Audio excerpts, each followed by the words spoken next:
அனைவருக்கும் அன்பான காலை வணக்கம். இன்றைய தினம்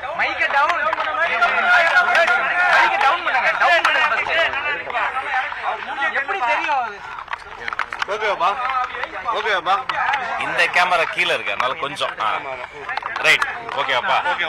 அனைவருக்கும் அன்பான காலை வணக்கம். இன்றைய தினம் தமிழ் தென்றல் ஐயா திருவிக ஐயாவினுடைய நினைவை போற்றுகிற வகையில் அவருடைய திருவுருவ படத்திற்கு மலர் மரியாதை செய்து எங்களுடைய துறை சார்பாக அவருடைய நினைவை போற்றுகிறோம்.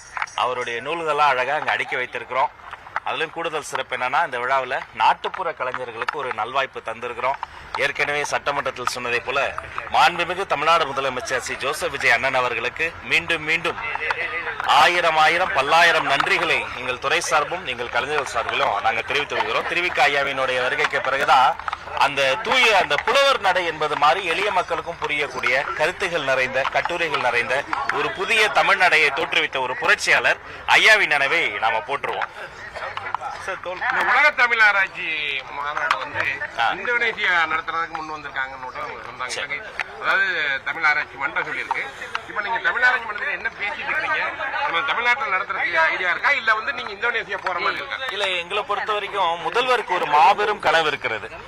தமிழ்நாடு முதல்வர் அவர்களினுடைய கனவுகளில் மிகப்பெரிய கனவு என்னன்னா, உலகம் முழுக்க இருக்கக்கூடிய உலக தமிழர்களை ஒரு குடையின் கீழே பார்க்கணுன்ற ஒரு தாயுள்ளம், ஒரு மாபெரும் கனவு. அப்ப எல்லா சங்கங்களோடும் நாங்க அரவணைத்து போக ஆசைப்படுறோம். இப்ப இந்த உலக தமிழ் மாநாடு என்பது வந்து அதோடைய காப்பிரைட்டாக பல இடங்கள்ல பல சங்கங்கள்ல பல நாடுகள்ல இருந்தது. அது முறைப்படி அணுகி வாங்குவதற்கு ஒரு காலம் எடுக்கும்.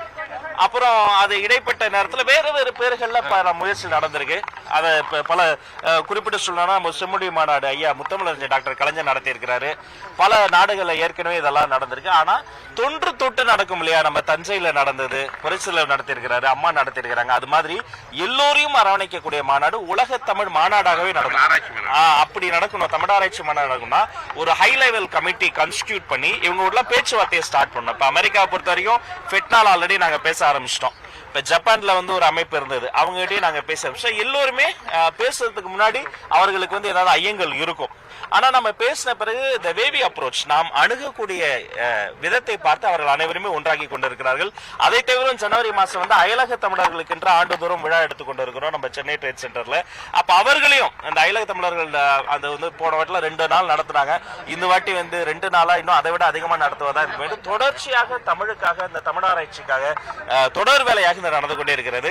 இன்னும் வெகு சீக்கிரத்தில் மாண்புமிகு முதல்வர் மூலமாக அந்த கமிட்டியின் விவரங்கள் வந்த பிறகு அதிகாரப்பூர்வமாக அவர்கள் சொல்லி நிச்சயமாக நீங்கள் கேட்டதை போல தமிழ்நாட்டிலும் அது நடக்கும். 11 வருஷமா அந்த ஆராய்ச்சி தமிழ் உலகம் பூரா இருக்கக்கூடிய அந்த ஆராய்ச்சியாளர்கள் தாக்கல் இருந்த அந்த கட்டுரைகள், பிஹெச்டி பண்ண அந்த கட்டுரைகள் வந்து புக்கா போட்டுருக்காங்க. இப்ப நம்ம அந்த அதை எப்படி கொண்டு வர போறோம்? இந்த ஏன்னா அது வந்து எல்லாமே தொய்வடைஞ்ச மாதிரியா இருக்கு. ஏன்னா இந்தோனேசியா முன் வரும் பொழுது எங்க நம்ம கோட்டை விட்டோம், இல்ல எங்க நம்ம பேச்சுவார்த்தை காரணம் என்ன தொடங்குது? தொய்வுன்னு கிடையாது. தமிழினுடைய சிறப்பு என்பது அதோடைய தொன்மையில மட்டும் கிடையாது, தொடர்ச்சியிலும் இருக்கிறது. அப்ப அடுத்த தலைமுறையை நம்ம உள்ள கொண்டு வரணும். இப்ப தமிழ் பாடங்கள்ல மதிப்பெண் வாங்குவது வந்து முன்பு அளவு இப்ப இல்ல, அது நான் வந்து அதிகப்படுத்தணும். இப்ப புதிய தலைமுறைக்கு அந்த தமிழ் உணர்வு என்பது இருக்கிறது, அதை வந்து தமிழிலேயே அவர்களுக்கு வெளிப்படுத்தக்கூடிய அந்த வெளிப்பாடு இல்ல. அப்ப அவர்களையும் அரவணைக்கும் என்பதால் இந்த காலத்தை நாம எடுத்துக்கிறோம். நிச்சயமாக அது சரி செய்யும். சட்டப்பேரவை வந்து ஆளுங்கட்சி எதிர்கட்சியும் லாவணி கச்சேரியா பண்ணிட்டு இருக்காங்க. ஏன்னா பரந்தூருக்கு நிலம் கையப்படுத்த வேணா சொன்னாங்க, பட் வந்து அதை நிறுத்திட்டாங்க. ஆனா ஆப்ஷன் 2 என்ன பண்ண போறோம்னு ஒரு விஷயத்த சொல்லவே இல்லை இது வரைக்கும். இதுதான் முதல் படி. இனி ஒவ்வொரு படியா ஏறி போனோம். இப்ப ஒரு விவசாயி கிட்ட இருந்துங்க நிலத்தை பிடுங்குவது ஒரு குழந்தையிடம் இருந்து தாயை பிடுங்குவதுக்கு சமம். கவனிக்கணும், தாய் கிட்ட இருந்து குழந்தையை பிடுங்குறது இல்ல. தாய்க்கு வேதனை தான் இன்னொரு குழந்தையை எடுத்துரும் ஆனா தாய். ஆனா ஒரு குழந்தை அம்மாவை தவறு விட்டா எப்படி, அது மாதிரி ஒரு விவசாயிகிட்ட இருந்து நிலத்தை பிடுங்குறது. இந்த உலகத்துல வந்த எல்லா பெரிய வன்முறைகளும் ஆரம்பமான முதல் வார்த்தை என்னன்னு பாத்தீங்கன்னா வளர்ச்சி தான் ஆரம்பிப்பாங்க, டெவலப்மெண்ட். அப்ப ஒரு சஸ்டைனபிள் டெவலப்மெண்ட்டை நோக்கி தான் நம்ம போகணும். நமக்கு விமான நிலையமும் வேணும், விவசாய நிலமும் வேண்டும். அதற்கான இந்த பயணத்துல சொன்னதை செய்தார் முதல் படிதான் இந்த பர்டிகுலர் பாயிண்ட்ல வரக்கூடாது. அது ஒரு உறிஞ்சிடும். நான் சட்டமன்றத்தில் கூட பதிவு பண்ணேன். அங்க சுமார் 1000 ஆண்டுகளை தாண்டி இருக்கிற தொல்லியல் பொக்கிஷம் கம்பன் கால்வாய் இருக்கு. அங்கிருந்து தான் கடைமடை ஏரிகளுக்கு தண்ணீர் வரும். அப்படி தண்ணீர் வந்தாதான் பல்லாயிரக்கணக்கான பறவைகளும் புள்ளினங்களும் அங்க வந்து இனப்பெருக்கம் செய்துட்டு போகும்.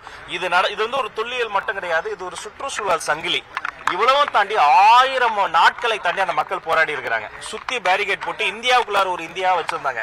ஆதார் கார்டு காட்டாம யாரும் உள்ள போக முடியாது, வெளில வர முடியாது. அப்படிப்பட்ட சூழல் இப்பொழுது மாறி இருக்கிறது. இப்போது எப்படி பறவைகள் கூட வந்து போகுது, மனிதர்கள் வந்து போகாத சூழல் மாறி இருக்கிறது. அந்த விவசாய பெருமக்கள் வந்து பச்சை துண்டு போட்டு ஐயாவை பார்த்து முதல்வர் பார்த்து நன்றி சொல்லிட்டு போயிருக்கிறாங்க. அந்த விவசாயிகள் சார்பாக இந்த முதல் அடி எடுத்து வைத்த எங்க முதல்வருக்கு நானும் நன்றி சொல்லிக்கிறேன். இனி ஒவ்வொரு அடியாக கையகப்படுத்தின நிலத்தை வந்து மீண்டும் விவசாயம் பண்றதுக்காக பண்ணுவீங்களான்னு வந்து ஒரு அதிமுக தலைவர் எடப்பாடி பழனிசாமி சொல்லியிருக்காங்க. அங்க கையகப்படுத்தப்பட்ட நிலங்கள், விவசாய நிலங்கள் என்ன மாதிரி பண்ண போறீங்க? ஆனா எடப்பாடியார் அந்த கேள்வியை மாமன்றத்தில் எழுப்பினார். இதனால் சட்ட வல்லுநர்களோடு சம்பந்தப்பட்ட விஷயம் என்பதால அது கலந்தாலோசித்து நம்ம சொல்லணும். கலந்தாலோசித்து அவர்களுக்கு ஃபேவராவே இதை நம்ம 3 மடங்கு அவங்களுக்கு கொடுத்துருக்கோம், பணம் கொடுத்துருக்கோம் லேண்டுக்காக அப்படிமா சொல்றாங்க. அப்படி பணம் கொடுத்தாச்சு, அப்ப லேண்ட் சும்மா இருக்கும், அப்ப அதுக்கு என்ன பண்ண போறோம்? அவங்க விவசாய குடியிருத்த போறோமா இல்ல ஆப்ஷன் 2 என்ன பண்ண போற ஒரு கேள்வியை இது வரைக்கும் அரசு திட்டமா தெளிவா சொல்லலங்கிற மாதிரி சொல்றாங்க. இல்ல அவசரப்பட்டு நம்ம எதையோ சொல்லிட்டு போறோம். ஏன்னா இதுல சட்டம் சம்பந்தப்பட்ட சப்சிடிஸா இருக்கு, இது கோர்ட்ல கேஸ் இருக்கு. அப்ப அந்த முத்தரப்பையும் கலந்து பேசி எல்லோருக்குமான ஒரு சுமூக முடிவு எடுக்கணும். சில பேர் கொடுத்திருக்காங்க, சில பேர் கொடுக்கல. எல்லாரையும் கலந்தாலோசித்து வெகு விரைவில் சிறப்பான ஒரு நல்ல முடிவு